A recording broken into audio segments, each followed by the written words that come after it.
Halo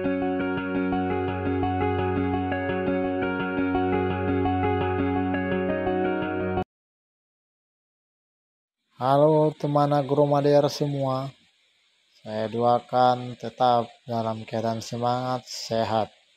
Nah, kesempatan ini kita akan berkunjung ke dua negara yang terletak di benua Eropa.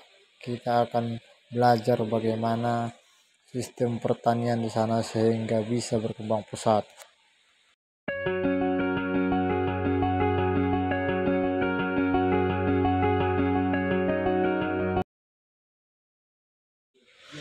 Israel dan Denmark adalah salah satu contoh negara pertanian yang maju berkembang pesat yang terdapat di dunia, khususnya di benua Eropa. Hal ini tidak terlepas dari sistem pertanian yang diterapkan di negara ini.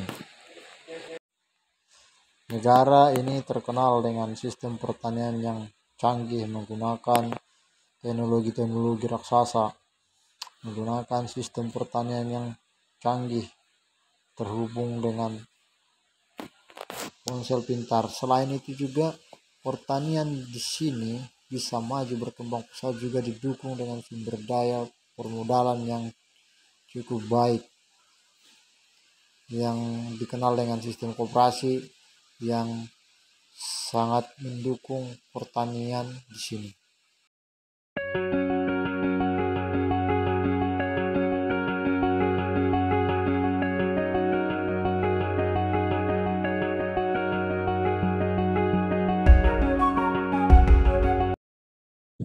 Dengan sistem pertanian yang canggih, modern, negara ini berkembang menjadi produsen pertanian yang cukup disegani di dunia.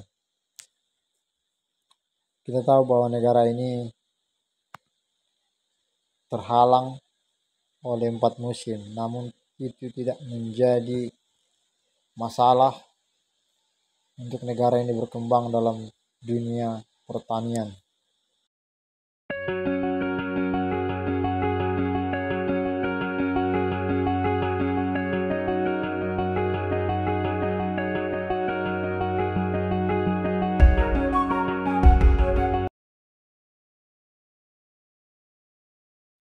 Peradaban negara Israel berkembang dimulai dengan sistem daerah yang dikenal dengan nama kibbutz. Kibbutz ini pertama kali berdirinya adalah kibbutz pertanian atau masyarakat kolektif yang berbasis pertanian. Mereka menggunakan model koperasi desa yang dikenal dengan nama Moshab yang meliputi anggotanya adalah semua warga desa.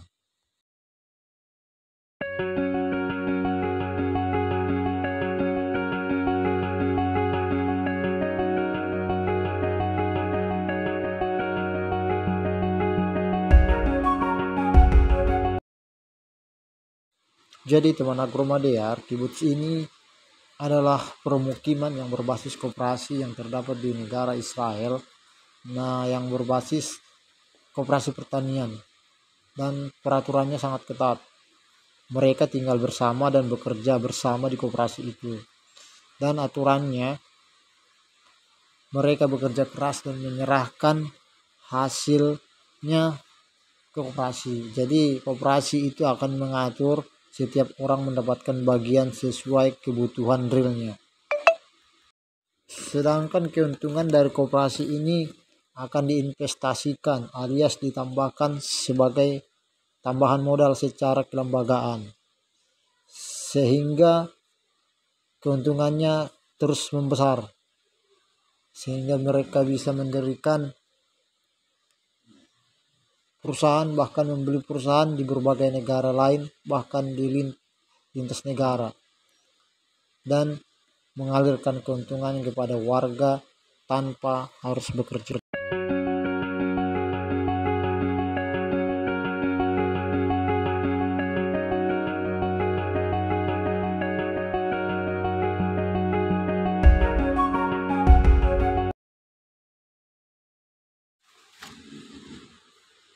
Sebenarnya kalau ditanya orang Israel kenapa bisa maju sampai sekarang ini, kalau ditanya itu alasannya cuma satu, karena mereka tidak memiliki apa-apa.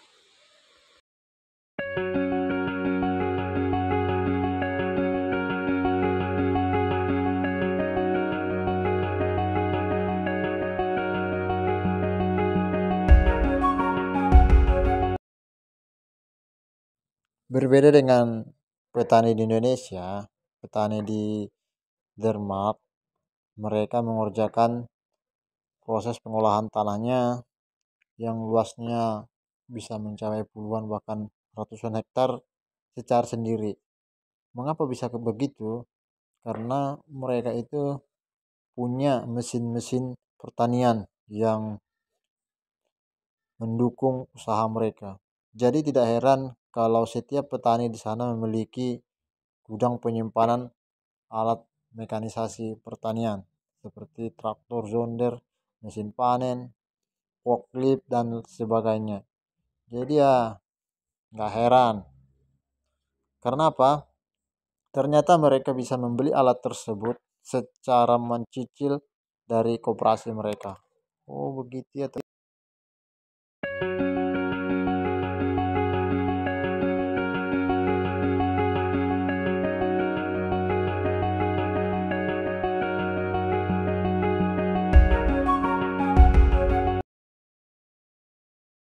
Menurut salah satu sumber yang pernah melakukan kunjungan ke negara Denmark, khususnya di region Aarhus, mereka katanya berdialog dengan seorang farmer advisor, atau yang di Indonesia disebut dengan PPL, penyuluh pertanian lapangan. Nah, kalau di sana itu berbeda dengan Indonesia, PPL di sana bukan pegawai negeri atau yang digaji oleh pemerintah, melainkan PPL-nya adalah seorang petani yang memiliki ilmu dan pengalaman di bidang pertanian yang direkomendasikan oleh koperasi petani setempat. Wow, berbeda teman. Jadi par jadi farmer advisor di sana itu membangun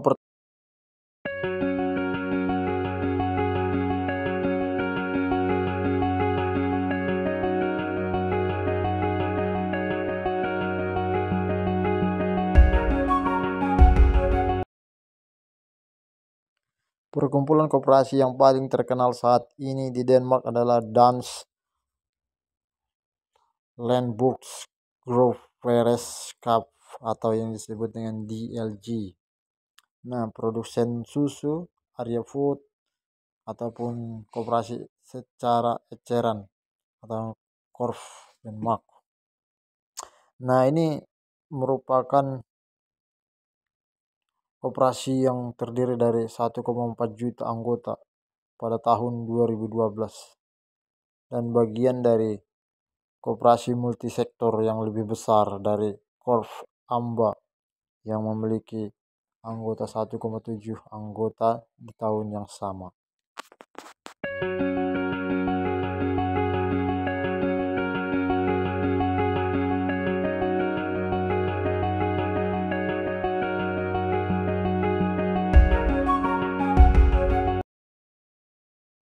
Jadi begitu ya teman. Nah, kalau kita lihat secara global, mereka itu bisa menerapkan sistem pertanian yang canggih karena mereka memiliki sistem permodalan yang kuat.